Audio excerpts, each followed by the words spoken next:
السلام علیکم ورحمۃ اللہ وبرکاتہ۔ والدین کی نافرمانی کا انجام۔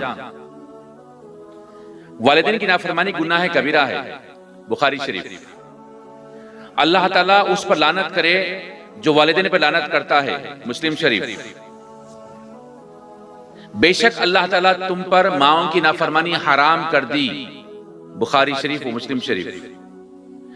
والدین کی نافرمانی کا عذاب اللہ تبارک و تعالیٰ دنیا میں جلد ہی دے گا، بخاری شریف۔ والدین کا نافرمان مجرم ہے، اللہ اکبر، طبرانی۔ قیامت کے دن اللہ تعالیٰ والدین کے نافرمان کی طرف نہیں دیکھے گا، احمد۔ والدین کی نافرمانی کے ساتھ کوئی عمل نفع نہیں دیتا، طبرانی۔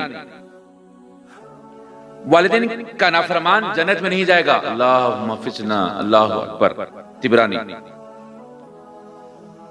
والدین کے نافرمان سے اللہ تعالیٰ کسی خیرات اور صدقے کو قبول نہیں فرماتا، طبرانی۔